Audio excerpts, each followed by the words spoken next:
رضی اللہ عنہ، یہ حدیث کی روایت کے الفاظ ہیں کہ وہ جوان جس کا مولا انتظار کر رہے ہیں 10,000 کا لشکر، جو جوانوں کا تیار ہونا ہے ابھی،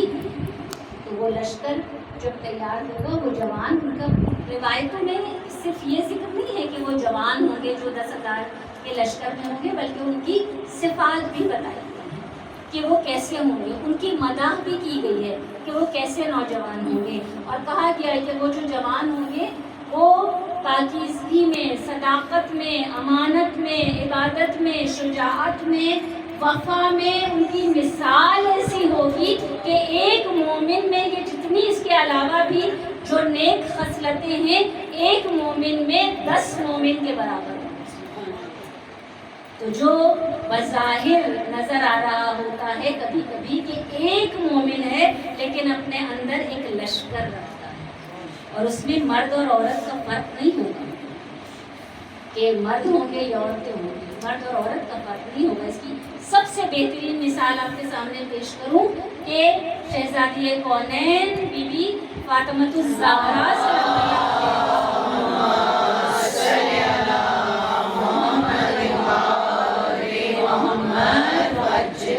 جو میری شہزادی جو سیدۃ النساء العالمین ہیں، وہ شہزادی اس وقت کہ جب ولایت کا مسئلہ تھا، جب مولا کے حق کو غصب کیا گیا تھا، اس وقت شہزادی کونین کس طرح اپنے وقت کے امام کی نصرت کر رہی تھی کہ رات کے وقت حسن و حسین کی انگلی پکڑ کر جاتی تھی، گھروں کے دروازوں پر دق الباب کرتی تھی اور کہتی تھی کہ تم غدیر میں کیا ہوا وعدہ بھول گئے، کیا تم علی کی ولایت کو بھول گئے، کیا تم بھول گئے کہ تم نے بیعت کی تھی؟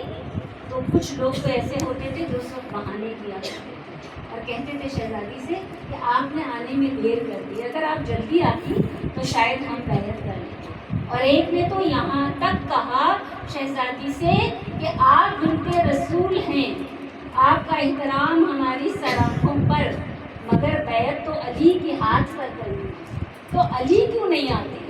آپ آ کر کیوں کہتی ہیں کہ علی کے ہاتھ پر بیعت کرنی؟ بیعت تو ہمیں علی کے ہاتھ پر کرنی ہے، تو علی کو آنا چاہیے تھا۔ تو یہ جواب فقط اور فقط وہی دے سکتی تھی، وہی خاتون کے جو مدینۃ العلم کی دختر ہے، باب العلم کی زوجہ ہے، اور جوانان جنت کے جو سردار ہیں ان کی مادر گرامی ہے۔ اتنا خوبصورت جواب دیا میری شہزادی نے۔ میری شہزادی نے کہا کہ تم بھول گیا، کیا تو بھول گیا کہ تیرے نبی نے کہا مثل الامام مثل الکعبہ وَإِذْ تُؤْتِي وَلَا تَأْتِي، کہ امام کی مثال کعبے کی جیسی ہے، کعبہ چل کر کسی کے در پر نہیں آتا، لوگ حج کرنے کے لیے، عمرہ کرنے کے لیے کعبہ جایا کرتے ہیں، اور یہ تو مشہور و معروف ہے۔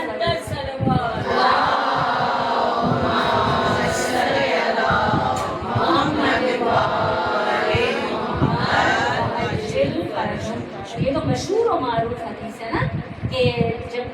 نبی کہہ رہے ہیں، علی سے کہہ رہے ہیں علی تیری منزلت کعبے جیسی ہے، یا علی انت مثل الکعبہ، کہ تیری مثال کعبے جیسی ہے۔ اب کعبہ کیوں کہا علی کو؟ اس لیے کہ کعبے کی حیثیت کیا ہے دین میں؟ کعبہ مرکز کی اور محور کی حیثیت ہے۔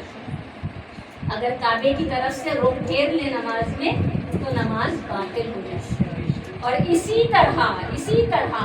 اگر کوئی علی کی محبت سے دل پھیر لے تو پھر ایمان رخصت ہو جائے، پھر مومن نہیں رہتا، پھر منافق کہلاتا ہے۔ اس لیے کہ یہ بھی میں نہیں کہہ رہی، میرے نبی نے کہا کہ علی سے محبت کرے گا مگر مومن، اور علی سے نفرت کرے گا، بغض رکھے گا مگر منافق۔